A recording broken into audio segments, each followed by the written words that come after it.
Baik, kembali lagi di Apa Kabar Indonesia Pagi. Saya mau ke Prof. Gayus. Prof. Gayus, kalau melihat kan Anda di awal-awal sempat berkomentar mengenai penyidikan Barreskrim terhadap Sambo.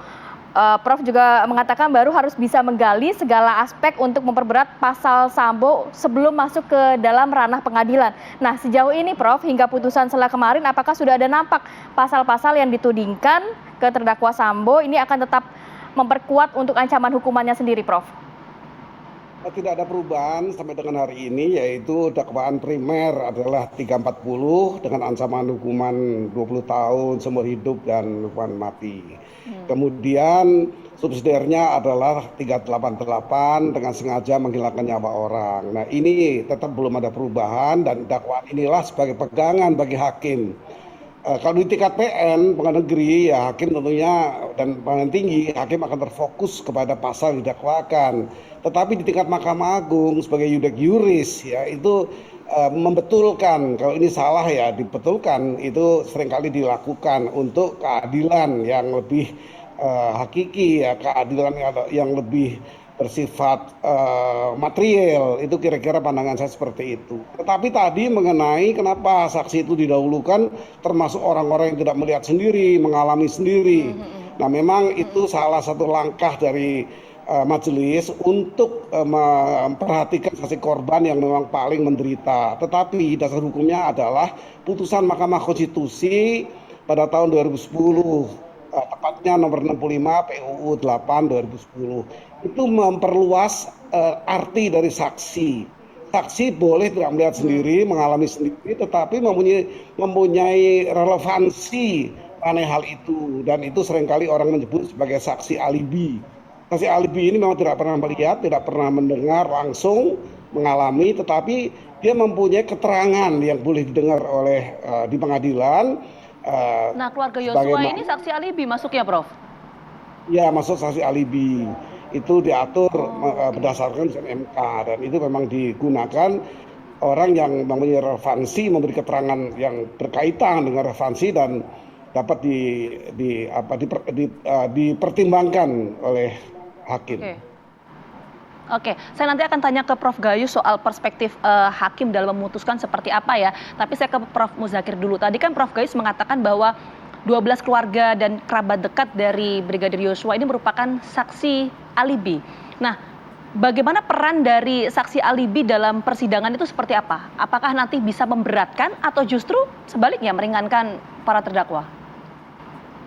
Jadi kalau di dalam sidang itu intinya nanti kepada apakah relevansi dalam pembuktiannya. Jadi bukan pada memberatkan atau meringankan. Maksud saya adalah ini dalam pembuktian itu apakah bisa mendukung proses pembuktian dakwaan utamanya atau tidak.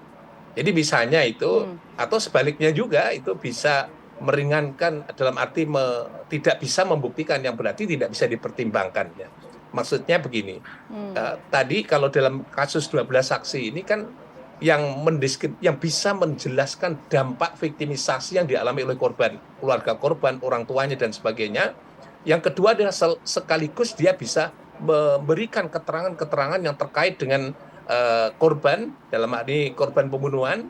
Dan yang ketiga adalah itu bisa membantu juga memberi keterangan apakah tipologi korban yang sehari-hari seperti itu bisa nggak dia dituduh ada indikasi tuduhan dia melakukan pelecehan seksual. Nah, hakim kalau dia mempunyai gambaran yang pertama nanti akan di cross check dengan keterangan-keterangan yang berikutnya. Kalau khusus untuk terkait dengan sangkaan pelecehan atau pemerkosaan tadi itu kan nanti akan dipakai oleh penasihat hukum ya. Penasihat hukum akan membuktikan bahwa dia melakukan tindak pidana itu. Nah, hakim harus punya starting point yang pertama adalah viktimisasi yang dialami keluarga korban, dan yang kedua adalah ada kemungkinan yang tadi disebut dalam rangka untuk memberi informasi awal tentang tipologi korban atau tipologi korban sehari dan hubungannya dengan dugaan pelaku tindak pidana, pelaku pelecehan seksual itu seperti apa atau perkosaan itu seperti apa. Ini penting menurut saya adalah hukum yang berorientasi kepada keadilan, dan keadilan itu adalah pada korban kejahatan begitu. Prof. Muzakir, tapi kalau kita melihat saat di persidangan Baradae kemarin juga sudah ada saksi-saksi yang juga mungkin akan dihadirkan begitu nanti di tanggal 1 November 2022. Sama ya saksinya akan kurang lebih sama. Nanti gambaran persidangannya juga akan kurang lebih sama atau seperti apa, Prof? Nah, itu tadi karena konsekuensi dari splitting perkara dari 4 orang pelaku utama ini, pelaku utama dalam arti tuduhan utama 340 itu, ini konsekuensinya seperti itu. Jadi harus dihadirkan dalam masing-masing persidangan terhadap 4 orang ya.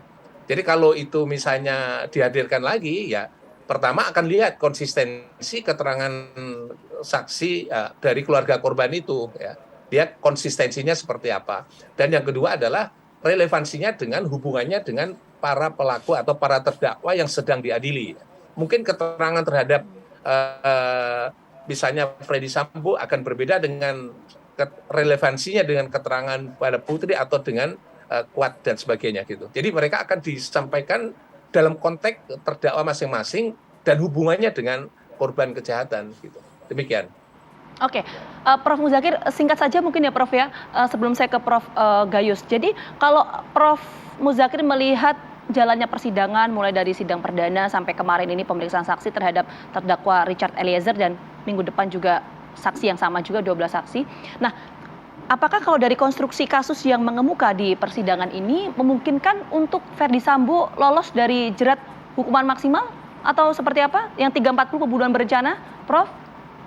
Ya, kalau dilihat dari fakta-fakta hukum yang berada di dalam ruang sidang pengadilan, terutama yang terkait dengan dakwaan jaksa penuntut umum dan dokumen-dokumen yang menyertainya, kayaknya ini ada beberapa hal yang dakwaan jaksa yang seperti yang disampaikan oleh Pak Gayus tadi bahwa ya saya kira 340 itu ada dimasukkan di dalamnya, kemungkinan bisa terbukti karena proses terjadinya pembunuhan itu diawali dari rancangan bangun sebelumnya sehingga ada proses sedemikian rupa sehingga namanya di dalam bahasa hukum disebut sebagai pembunuhannya sudah terbukti. Tapi proses pelaksanaannya itu dilakukan ada jeda waktu yang memberi kesempatan berpikir kepada pelaku antara melaksanakan atau membatalkan niat jahatnya.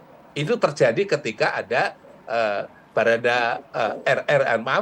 RR dengan Barada E tadi yang sudah ditergambarkan bahwa setelah lolos ditolak oleh RR geser kepada Barada E gitu. Jadi itu menunjukkan adalah proses jeda waktu dan itu jeda waktu itulah yang disebut perencana gitu. Ya, jadi besar kemungkinan 340 itu tetap akan bisa terbukti di persidangan ya. Tapi jadi pertanyaan juga ya Tia, ini perspektif majelis hakim gimana dalam mungkin memutus? terakhir ke Prof.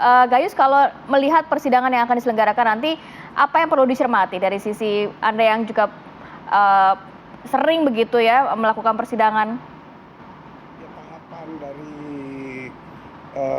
sidang pidana ini biasanya terdiri dari 11 tahap. Ini tahap keempat ya mengenai pembuktian. Nah kemudian nanti tahap-tahap selanjutnya tahap 11 itu nanti ada putusan. Nah tentang pertanyaan mengenai apakah mungkin FS ini dihukum maksimal dengan hukuman mati. Ini sangat tergantung oleh karena itu JPU telah mempersiapkan penggantinya ya, yang disebut sebagai 388 subsidiary itu adalah pengganti dari kalau dia bisa lolos dari 340. Nah ini akan sangat tergantung, tadi betul perencanaan sudah nampak, tetapi di samping perencanaan sesuai dengan apa yang digambarkan ada gambaran lain bagaimana pelaksanaan ketika dilakukan oleh orang yang diperintah. Kalau disuruh menembak misalnya, tembak kaki atau nembak mati itu kan tidak jelas perintahnya. Jadi ini di sini akan melakukan satu proses yang rumit sehingga nanti kalau dia tidak memerintah tembak mati, tembak kaki atau tembak mana, ini ditembak lebih dari satu kali ya sehingga mematikan misalnya. Itu akan jadi pertimbangan lain bahwa perencanaan itu bukan tembak mati. Itu salah satu kemungkinan yang walaupun tipis itu kemungkinan bisa jatuh ke 388-nya. Prof. Muzakir, nanti kita sama-sama kawal proses persidangan ini apakah nanti akan terbukti 340 pembunuhan berencana atau tidak dalam konstruksi kasus ini. Sekali lagi terima kasih banyak Prof. Gayus dan Prof. Muzakir atas waktunya sudah meluangkan waktu untuk kami. Sehat selalu. Assalamualaikum. Amin. Kita jeda, Kita akan kembali usai yang satu ini, tetap bersama kami.